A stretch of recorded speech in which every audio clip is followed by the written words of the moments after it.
Spoilers ahead for The Lion King, 1994.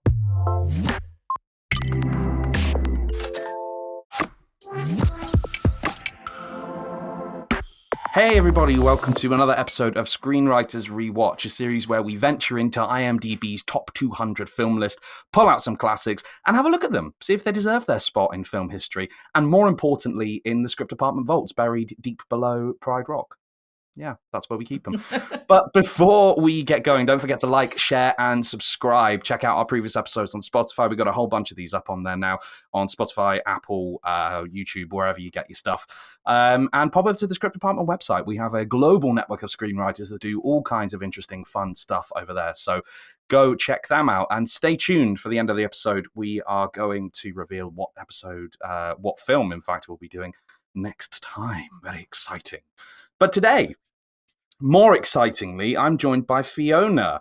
Hi, Fiona. Nice to see you. Hello. Hi. Welcome. Good to be here. Today, we are arriving on the planet. We are blinking, stepping into the sun as we try and do more than can ever be done and see more than... I'm going to stop it there. Today, Screenwriters Rewatch The Lion King from 1994, written by Irina Mecci, Jonathan Roberts, and Linda Wolverton. So, hey, nice to see you. Welcome to Screenwriters Rewatch. How's it going? Oh, so good. I'm excited to talk about The Lion King. It's quite the interesting one to chat about, actually. Isn't it? Isn't yes, it just? Yeah. Yes. What were your... Particularly with such a long time, the original and now. That's the thing, isn't it? It's an interesting one to dive into because it's been around for so long. As you know, since 1994. It's been. I had a very worn out VHS of this. Oh, that did the wow, that rounds, is old.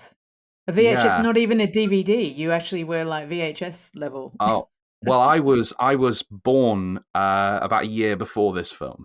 Oh, I see. So I had a VHS, and it was pride of place, and was ruined and probably replaced a number of times because I watched this film to death while I was growing up. Yeah. How about you? What are your preconceptions going into this one? Preconceptions. So I remember it coming out. I remember being young when it came out, but I don't actually remember how old. But I do remember liking it. But I didn't love it. It was one of those Disneys that I didn't really love when I first saw it. And I don't quite know why, but interestingly, and I know we'll talk about this, after the rewatch, I kind of think I know why now. But it's sort of taken all this time for me to kind of go, oh, okay, because I see things now that I obviously, you don't see when you're young, and that sort of unsettled me a little bit. So I suspect it was that. Who knows? That's so interesting. Oh, how exciting. So we're kind of doing some Lion King therapy for you today then. Yeah, I think so. Definitely. Well, let's jump into it then. So, I mean, in terms of, we always go through a few things on here. So we start with our preconceptions, then we have a look at, see what we may have noticed going around this time. So you kick us off. What specifically, did you notice anything different? You've kind of answered this already, but did you notice anything different this time? I noticed so many different things. It was, and they weren't good things. And that was what really, and I know I'm going to upset a lot of people because I know a lot of people love this movie so much. They're so passionate about it. It's something that a lot of people connect to their childhood and, all those things. I guess for me, without, wanting to get too political into it, what really struck me is it's such a patriarchal movie. And, I was really struck by the male lens of the story that I'd never sort of really considered initially. And as I dug into, as I was watching it, I was looking at the mother figure in the film, who has a name. Do you know what? Sarabi. Sarabi, yeah. But I had to Google it because I didn't, didn't remember, wasn't really there in the movie. And I kind of thought, that whole female perspective, and you'll notice this in these podcasts. I do have a bit of a thing about female representation, but in this film particularly, I thought it was really interesting that there is such a male lens about the male successor, the young male who and the mother who was virtually whose role was virtually sort of the breeder essentially, and then all the things that then came out of the story that unfolded, because apparently originally there were 3 sisters written into the film, of Sarabis who were cut, Oh, and there was yeah. also a song by Sarabi, that was cut. And I thought that was really interesting too, because that would have been a little bit more balanced for me to have a bit more of that. Anyway, so that was one of my big things, and obviously, and we'll probably talk about, I just felt generally the way some of the roles were structured, the voices that were put to them, the sort of subtle messaging that goes with some of the voices and the people who were cast in those roles. When you look at it now, I think we've come so much further in terms of how we represent characters, even in an animation. And I think that's the thing that's really progressed in filmmaking, which I'm really pleased about. So they were Mm. sort of some of the big things for me. Yeah, yeah, there was a lot, but they were some. Yeah, I think it's a really interesting point, because you're right. This is, and I can hear the argument forming, which would be that, well, I mean, a lion pack does have the male dominant and the blah blah blah blah blah. I don't believe a word of that, by the way. It's an animated kids TV. It's an animated Yeah, film. That's yeah, yeah, nonsense. yeah. But I can see, I suppose, the where that might have come from. I think it's interesting to kind of look at this film, as a product of its time, which of course we have to a certain extent.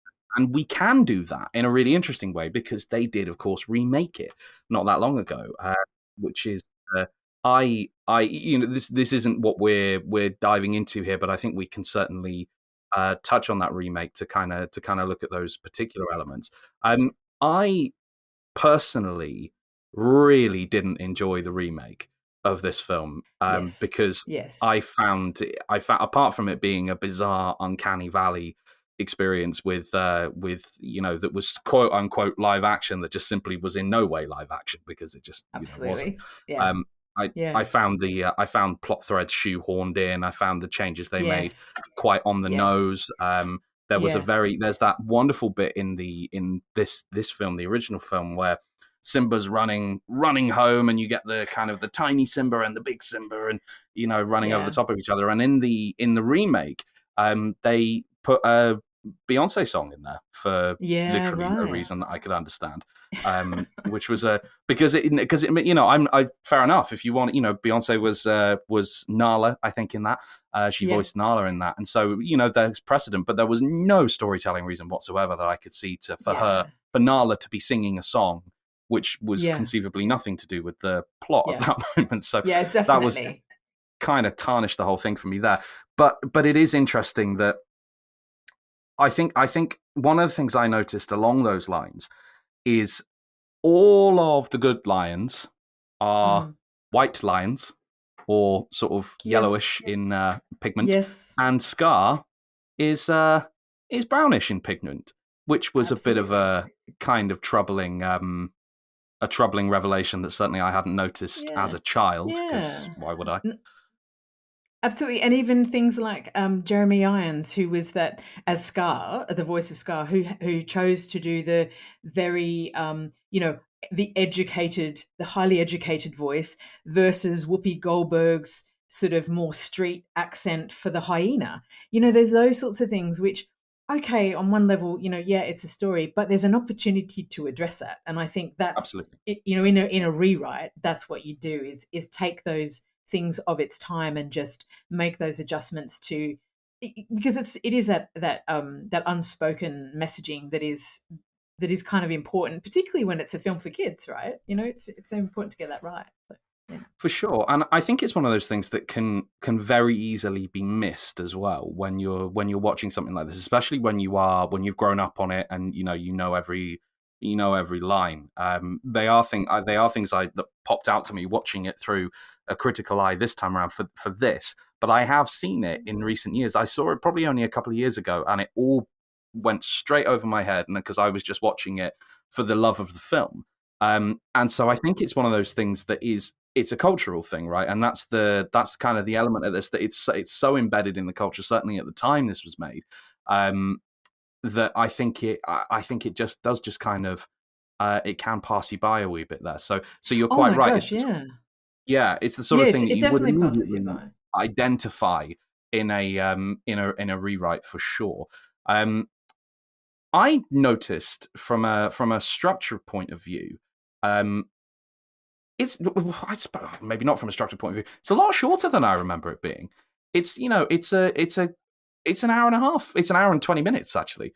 It's Is it? I thought it was yeah. longer than that. Take the credits out of it. It's an hour and 20 minutes, and Wow.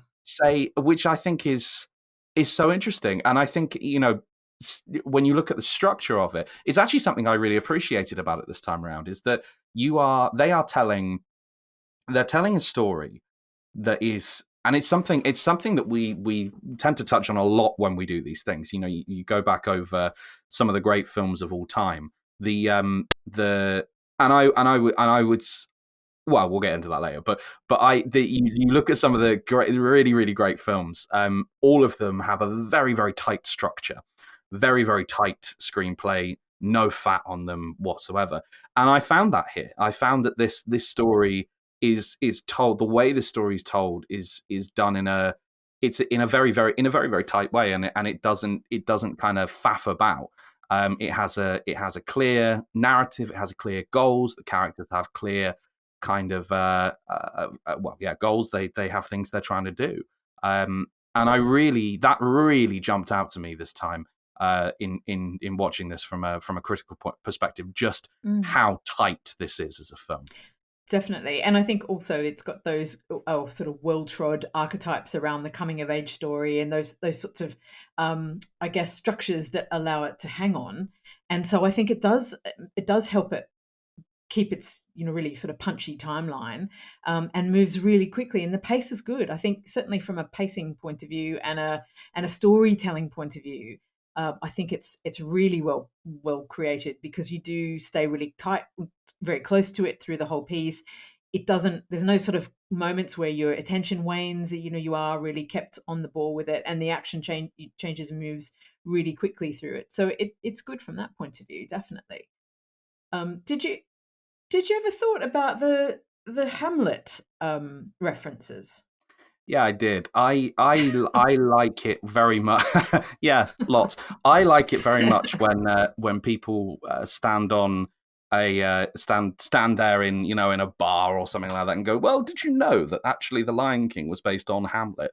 And I think, I mean, it's there. Of course, it is. It's a father is killed and avenged by son, but actually, Hamlet as a play doesn't start until about the third act of this film, and I think Hamlet comparisons, in the loosest sense, in the sense that a dad dies and a son who happens to be a king and was killed by an uncle. That's about it for me in terms of things like that. There are thematic elements, there are carryovers, because of course there are, but I don't see the I don't see the importance of the play so well represented here. And actually, one of my big takeaways from rewatching that, I watched it yesterday. One of my big takeaways from watching this is actually I feel like Hamlet comparisons probably hamper or hinder rather than help the film and as it's kind of as an entity, because it's just not there in the sense of it. I suppose you could call it like a Hamlet prequel with lions, maybe, but that's about it. maybe. I think it was, and I might be speaking out of school here, but it felt to me like the Hamlet linkage is a bit convenient.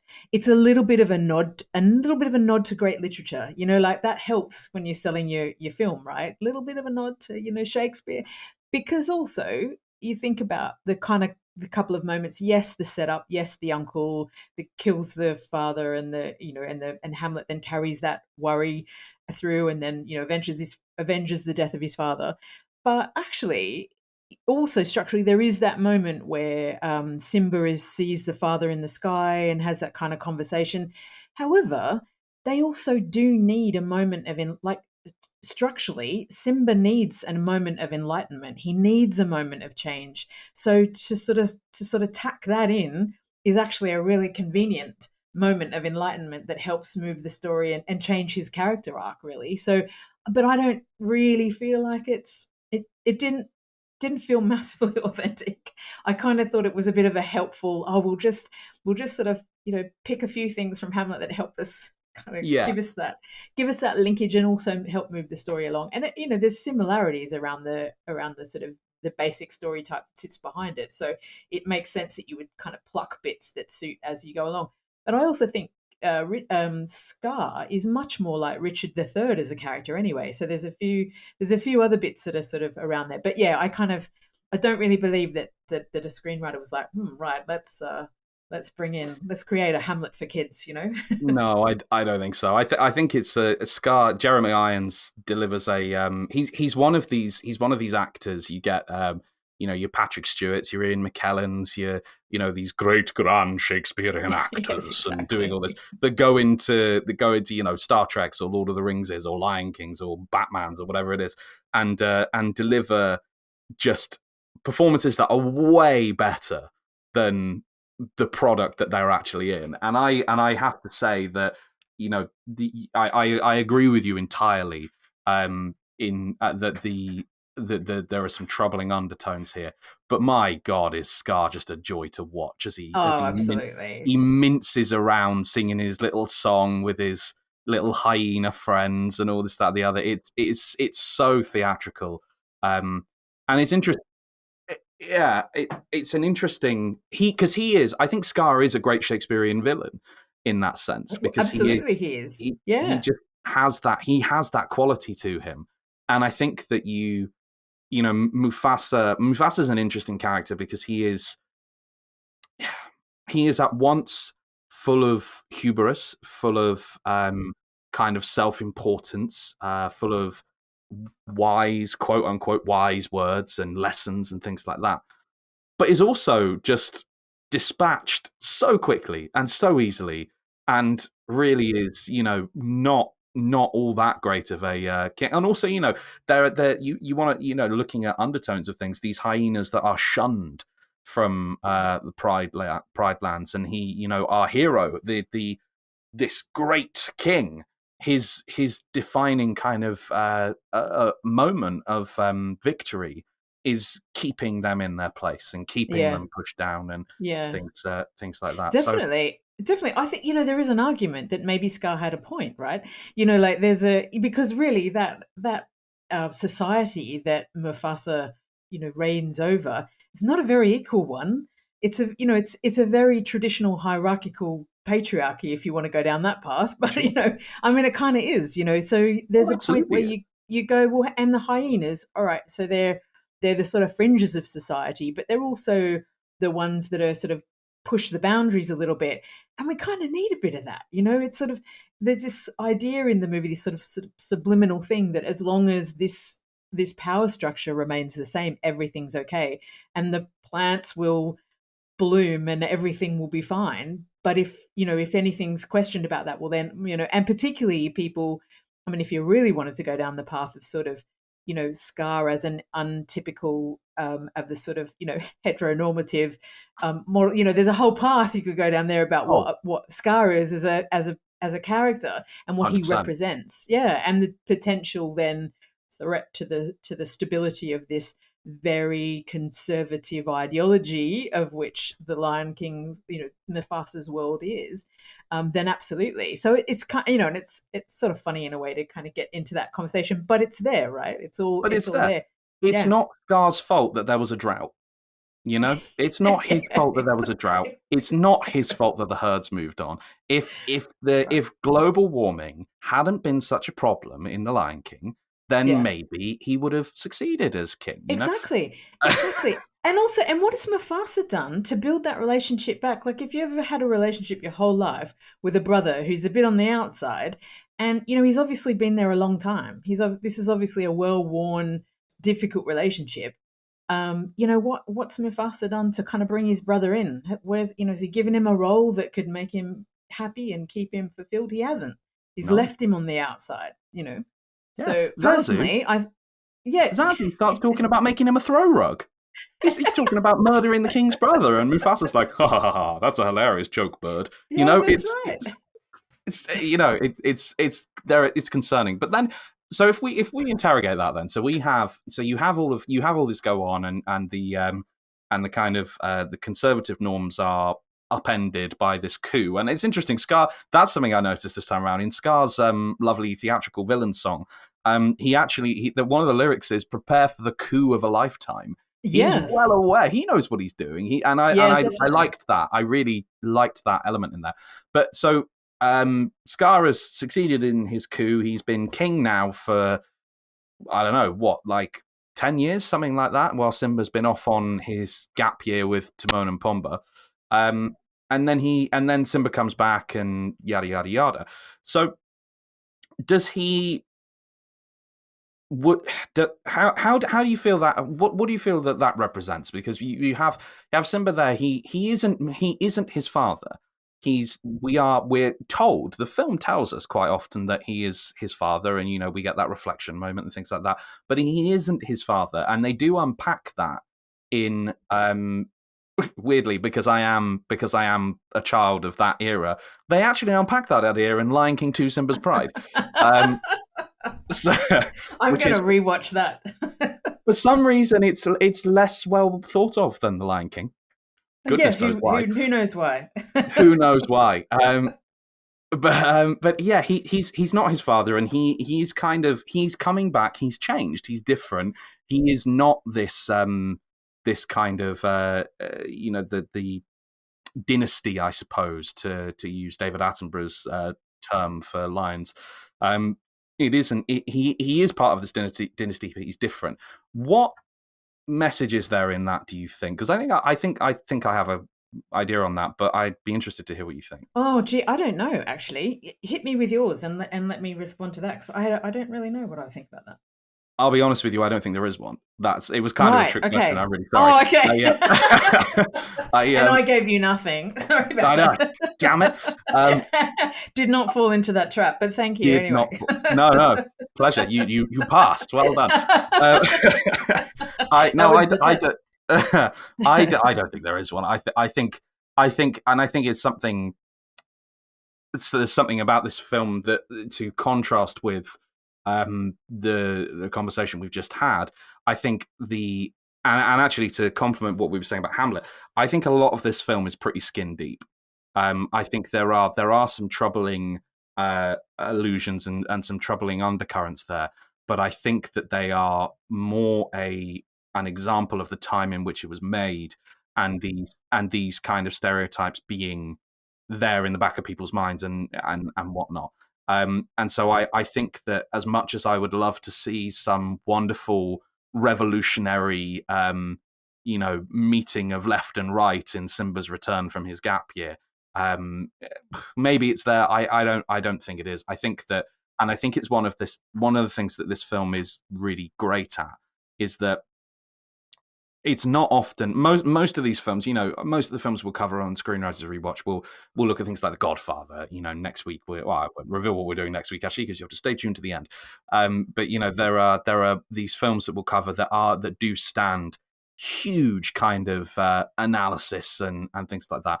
And I wonder with The Lion King, if I think its greatest strength is its utter simplicity, and I think that, for me, is maybe what that is that it's just to play devil's advocate, really, to that whole conversation. Yeah. Interesting. So sometimes as writers, I think we're good at finding meaning in things. As we should, and that's what we look for. But I think sometimes, and I wonder if this is one of those times where it's not there as much as perhaps we'd like it to be. What do you think? Yeah, maybe. I just feel like if it could be, if there was another version of it that could just adjust some of those things, just that reflect how society has moved on. I mean, you saw that. You were just referring to the song that Scar sings about "Be Prepared." I mean, you would have seen the goose-stepping hyenas and the Nuremberg lighting bit. Those sorts of things. They're just not helpful. And I understand that it's part of Disney at the time, and that whole sort of way that and the way animation was done back then, and but there's also a point that we go, okay, well, there's a really great opportunity, and our job as screenwriters is to not is to not let those things slide, and to say, and not to criticize the movie and say the movie is rubbish, because the movie has value. The whole circle of life thing is really important, and I think as a teaching kids about that, and I think kids take a lot from that particular thematic, if you like. But I just think all the things that go around the great stuff about what is a really lovely coming of age story, and a story about being brave and facing your fears and all those great things, if it's packaged up with those bits around the edges, that we can just refine those a little bit to sort of make it a bit better, to just do a bit better Yeah, for I agree. ourselves. I think that would be ace. And just one quick Yeah. point, if I may, Of course. about Rafiki. You know, Rafiki, the shaman bird Yeah. thing. Is it Rafiki? It is Rafiki, I think, isn't it? It's Rafiki, yeah. My one kind of massive plot point issue there is he's supposed to be this shaman who can see the future for Simba. But then why did it take him so long to realize that Simba was still alive? You know, like he didn't get till right till the end. I was like, come on, mate.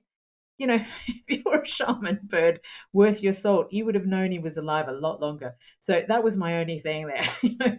I agree, and it's only because Simba has a mental breakdown on the side of a cliff and accidentally sends some flowers into the air that that Rafiki even gets. He just notices. Goes, Simba, I recognise that smell from 10 years ago when you were a cub.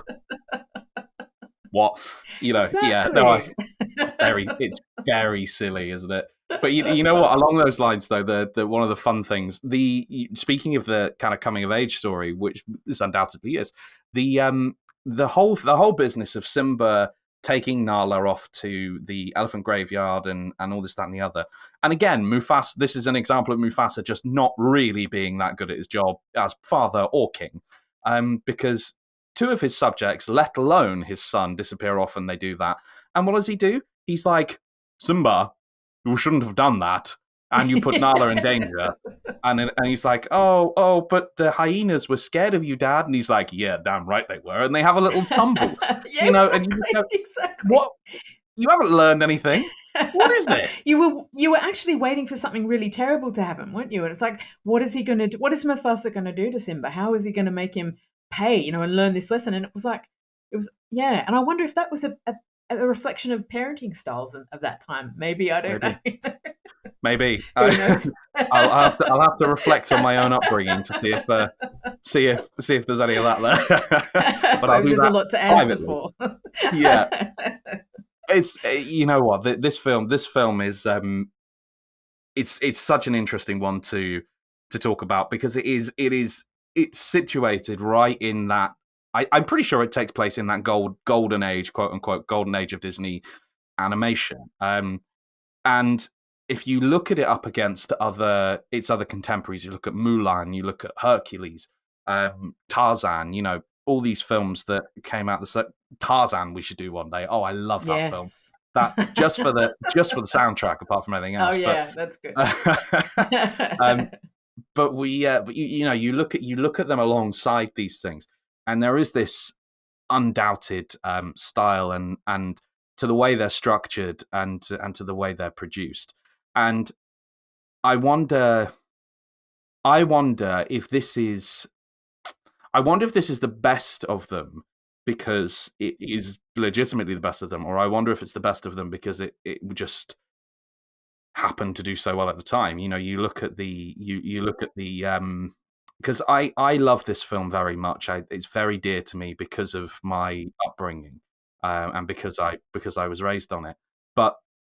And it held my attention, and I think, and you know, blah blah blah blah blah, screenwriter stuff. It's, you know, it's well structured. It's well, you know, the dialogue's great. You know, there's some lovely undertones. There's some great arcs and things like that going on there. But again, to play devil's advocate to my own argument moments ago, that I think the strength of this film is its simplicity. I wonder if on occasion it is a little too simple. Yeah. I don't know. What do you think?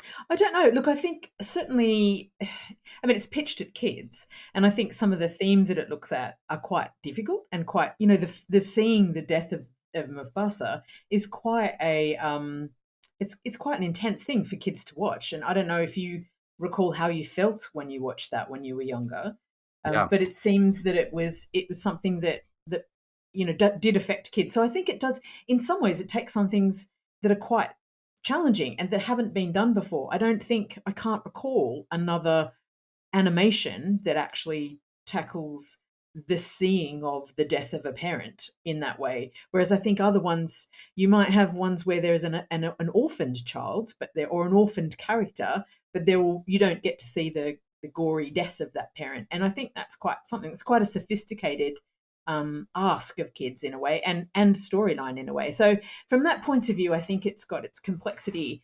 And so I think, and I think, strangely, there's a similarity, and this is a weird sort of comparison I'm going to draw, but I think, no, I don't get too excited. No, I think that, people love this movie, feel really, really strongly about it in the same way that they feel about Harry Potter.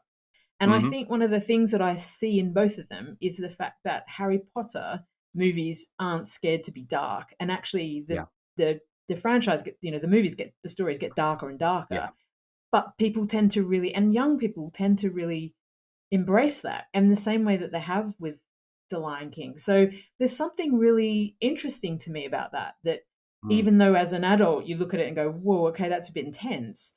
There's something that it's resonating with younger people, well, everybody really, which is Yeah. quite an interesting thing. I don't know.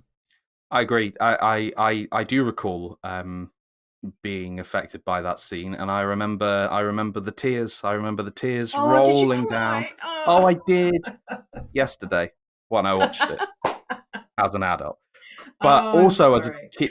No. No. It does this thing, and it does this thing that great kids films should do, which is, and you're right, it challenges and it brings up these life issues and these things that kids are going to have to face eventually. And I wonder. It is, as a brief aside, I wrote a play for a youth group recently. Went along and sort of just said to them, "Oh, what do you want to write about?" And what I got was death, the end of the world, zombies, blood, torture, all this stuff. And I'm kind of sat there going, "Oh my goodness, really is it?" They love it. Kids love that sort Yeah, of thing, and I yeah. think there's an old I can't remember who said it. Many people, I imagine, but you can't talk down to kids because they'll see straight through it. And they are an incredibly critical audience in that sense. And I know maybe that's why this film stands the test of time. Maybe it's that I watched this with my wife actually. She's roughly the same age as I am, and she was saying there are a couple of scenes in there, a couple of images which just are absolutely terrifying. Scar leaping through the fire right at the end there. This great hulking figure, roaring. Oh, nightmare fuel, Yeah, Uh, yeah, yeah. absolutely terrifying. And I maybe that is part of the why this film Part of the fun. endures. And Yeah. yeah, But and has, equally, it creates a really beautiful world. Like that world of Africa, those African savannas, again, is something we didn't see a lot of, certainly in animations. It's quite unusual in that respect. It's really beautiful. Like graphically, it's just delightful. And it does create a sense of place. And I think it's that circle of life thing that gets to people too, is that idea about there's actually something weirdly reassuring in it. And I think it's that kind of combination of, and maybe that's what counterbalances the death bit, is that there's also this sort of beauty in the circle of life. And, you look in the stars and your dad's there, he hasn't really left you. And, there's something I think, and then as you get older in life, you still kind of can relate to those sorts of yeah, things. So I think yeah, maybe it's the universal things in it. Maybe it's yeah, that, Marcus, maybe, maybe. maybe. Have you seen this on stage? Have you seen The Lion King on stage? No, I have not. Have you? It's a visual treat. Yeah, I've seen it a couple of Oh, I can times. imagine. I Right. I saw it. I saw it about 10 years ago. Yeah, it must have been 10, 15 years ago, something like that. And it was absolutely mind blowing. And then I saw it again while I was teaching secondary school, and I was left a little bit deflated because I think it's a bit of kind of it's a bit of a tired old machine at this point. I think it needs a, Oh, a I new see. a new director to go in and kind of give it a bit of a kick. There's a lot of technology Yeah. that it doesn't utilize anymore. It's one of those things with cutting edge anything, I suppose. You just eventually you're not cutting edge anymore, and you need It to dates. move with the Yeah. times. Yeah, Yeah. And definitely. speaking of moving with the times, that's perhaps what we ought to do with Maybe The with Lion King. Lion King.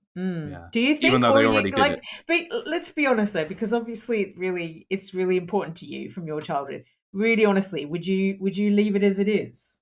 Like it's okay. I I don't know. That's such a good question. I think that I don't think the changes that we've spoken about here would harm it. Of course they wouldn't harm it. I mean, I don't think, there's nothing wrong with perhaps I don't know, because I suppose if you're I mean, this is probably a task for Brad and the Great Hollywood Rewrite. Maybe that's something we should do over there. But I suppose when you start fiddling around with the hyenas, then you lose your primary sort of army antagonist there behind Scar. Would it be better perhaps to replace them with an enemy pride of lions? So you just have, Scar is, I don't know, perhaps you look at dynasties of these things again. I'm getting my David Attenborough head on now. Perhaps they,